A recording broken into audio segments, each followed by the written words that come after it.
to see this knockout. Yeah, we missed it as well because we were in that last interview, so we didn't even see it. Here we go.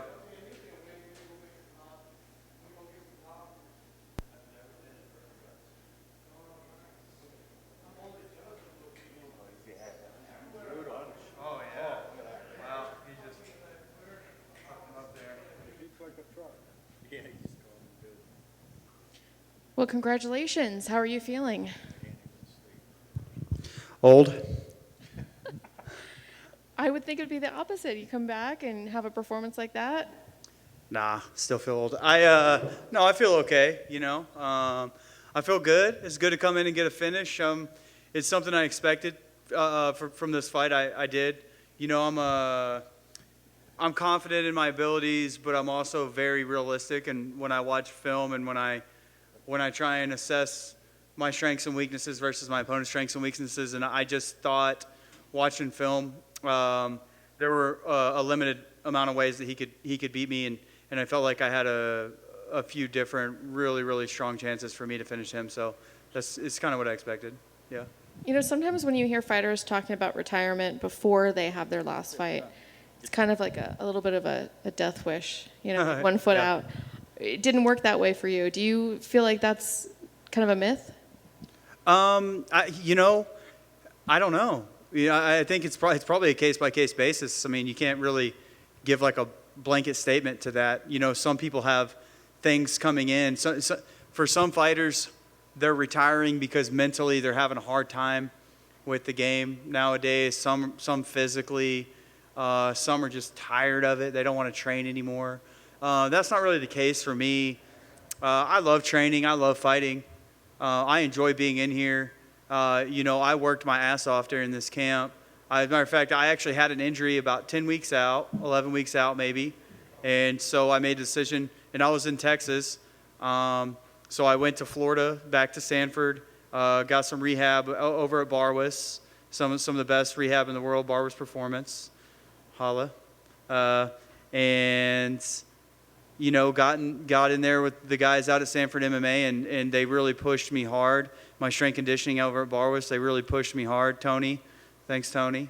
And I put it all out there in the camp. I knew that this could potentially be my last fight, and I wanted to go out on my terms, you know. And my terms are win, lose, or draw.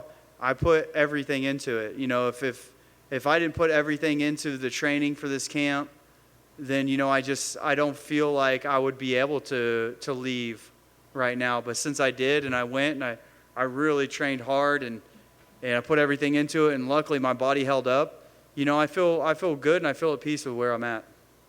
Do you feel like it's going to be harder if you, let's say you do decide to retire, is it going to be harder going out on a win? You know? No.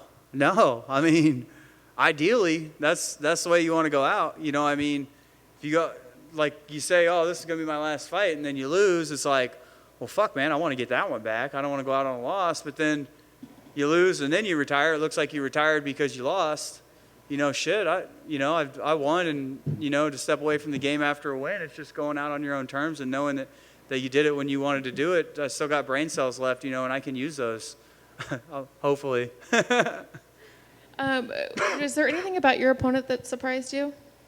No, I mean, it was pretty cut and dry when we watched the film. I watch a lot of film, and I study my opponents, and I watch film on other people's opponents and other fighters too. I like to break people down. It's what I enjoy doing. And it was pretty much everything I expected, except for one thing. I will say his kicks came a little quicker than I thought they were going to. He did a good job at creating space after he threw a kick. You know, I really wanted to counter off of those kicks, and he was throwing those kicks. They weren't really landing. I mean, maybe he landed a couple on my legs. I checked the first one, the inside. I feel like that kind of kept him from, I turned my leg in, and we made pretty hard shin-to-shin contact there. I felt like that kind of deterred him. One of the next ones I countered, or, you know, I just came back with the right hand to the body. I wanted to come right hand to the body and then left hook, but he was already gone, so I couldn't throw that left hook. I think the only thing that really surprised me was just that he was a little quicker than I expected. And you mentioned you might come back if there was something special or interesting. What would a fight like that look like for you? I don't know. Maybe a really cool like grappling matchup with somebody that could just like scramble and grapple, or maybe a really, really cool just like somebody that is kind of sloppy like me that might just want to stand there and brawl. I'd like to have a knockdown drag out fight. That's, I don't feel like I've had a lot of those where we just stand there and punch each other in the face. That's kind of cool. When you see those fights that are just like knockdown drag outs, I would love to have one of those, but I'm okay if that doesn't happen, that just something really cool, really interesting, like I said, maybe like a high level grappler or a good brawl would be fun. Yeah. Thank you.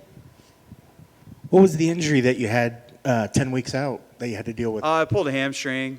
Yeah, grade 2. So put me out, 4 to 5 weeks, but, maybe it was like 11 weeks out. I had a full 6-week camp out at Sanford. But it was almost a blessing in a way, because I pulled my hamstring and then I was like, shit, what am I going to do? So I went out and bought an Airdyne for my house and then just started cranking out the miles on that sucker. And those fucking machines will whoop your ass, Airdyne bikes are tough. That's no joke.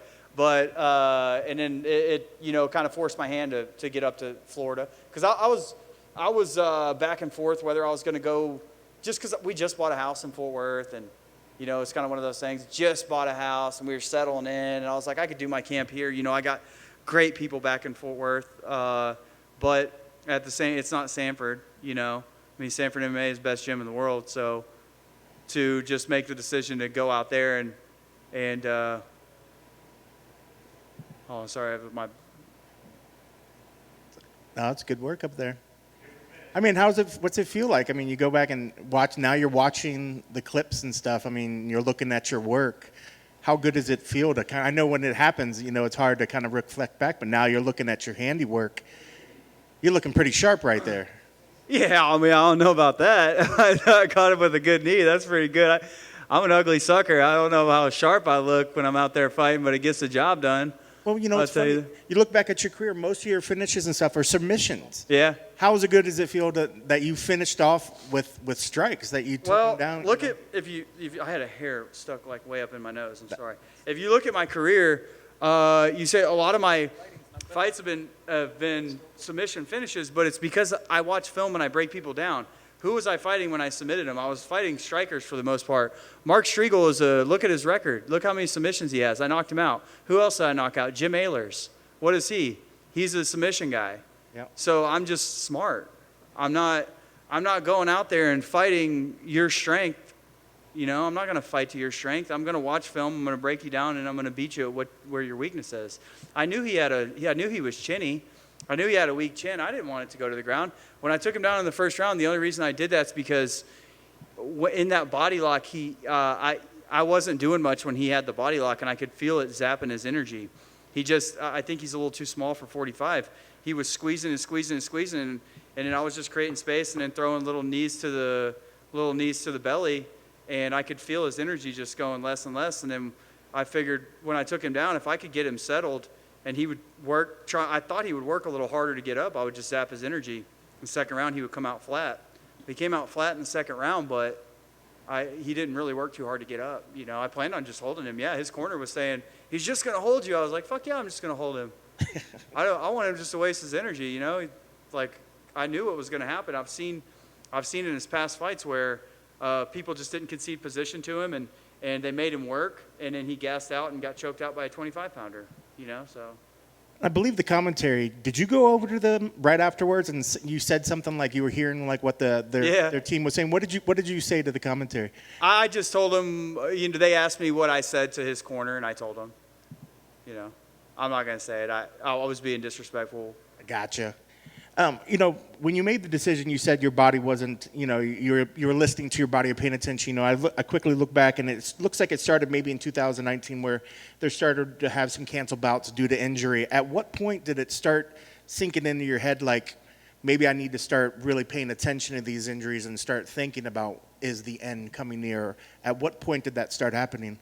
I don't know. I think it was the point where you start seeing your family struggle a little bit because you're not fulfilling your obligations, you know, and so when you're only getting paid once every 2 years, it's not, you know, you got to get a different job. You know, I know for this career, you have to really put everything into it. You can't come in half-assed. You can't be focusing on one thing and still be fighting, I don't think. So really, to me, it was just when I realized that every time I took one step forward, I was taking 2 steps back, and that probably came about the time I got this. I tore my pectoralis major tendon, and I had that time off, and I had to get another job. I mean, and thank God, you know, Robbie Lawler and Dave Martin and Henry Hoof, you know, they gave me the chance to work at the gym at Sanford, so I wasn't, you know, struggling. And that was kind of when it started creeping in my head that, you know, I'll give this another shot, and if I'm still getting injured like this, I can't continue to take 1 step forward and 2 steps back. I feel like at my peak when I'm training hard, I'm a top 10, top 15 guy. I mean, I know that in my heart. It's just you can't be a top 10 guy when you get hurt, you know, every fucking camp. Yeah. And like you said, you just bought a house, which has got to be a little scary when you're making a career change. But, you know, tell us again, you know, a little bit about what you're going to be doing, what this roofing business is about, and what your next chapter will be. So the Bassingers, so I coach 2 boys. They're like my little brothers. I do consider them family. Like I do just call them my little brothers. Bryce and Barrick Bassinger, I started coaching them when they were 5 and 7 years old, wrestling. And their father, Raven Bassinger, I worked for him. He owned a fish farm at the time, and I worked for him on the farm and worked for him doing some sales stuff and coaching the boys. And Bryce and Ray started a roofing company several years back, and it just blew up. And you know, they asked me if I would consider coming to work for them in sales and doing commercial and residential sales for them. And I do have a large book of contacts, you know. So I thought it was right up my alley, and they do too. And so, you know, I've started segueing into that over the past year, and I really love it. And so, yeah, if you guys, you know, we're certified all across the United States, you know, commercial, residential, let me know. I'll come fix your roof up. If you don't like your neighbor, I'll do it shirtless. They'll hate that. You don't want to see this. You don't want this body. They don't want to be staring at this body across the street. I'll promise you that. So is it just sales, or are you actually getting up on the roof? Are you actually trading? Well, we do several one things. You know, job for another one. So I'm doing sales, yes, but I walk the customer through the entire process. So I'll go out and do the inspection of the roof, and then I will work with the insurance company and make sure when the adjuster comes out, I'll meet them there to make sure that they're seeing the same things I'm seeing, and that the claim gets filed. And then through the process of us re-roofing, I'll be there making sure that everything's going smoothly. So, you know, I'm working, and I'm not physically putting the roof on, but I'm there managing the job and making sure everything goes. I'm going to bat for my customers with the insurance. Yeah. No, that's good. Yeah, I thought you were trading one risky job for another risky job. So I think you're doing the right thing. I guess, and lastly for me, you do have a wealth of knowledge. Obviously, how you've been able to lead yourself through, and the way that you're breaking down your opponents. Will you still try to find ways to coach people? Will you still try to stay involved in MMA in some sort of way, if you can possibly? I do enjoy grappling. I don't know that I want to be a coach. I don't know that I want to coach people.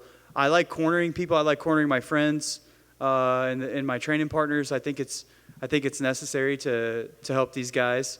But as far as just being a coach, I don't think I'm interested in that. I am interested in breaking down fights, talking fighting. So I would love to be behind a counter, doing some analyst work. I mean, I really would. That's something that's right up my alley. I don't know if I've kind of got a face for radio though, so I don't know if they want me behind the camera. You know what I mean? I dig it. Well, congrats on the victory, and congrats on the new career. All right, thank you. We good? All right, thank you guys. I appreciate it.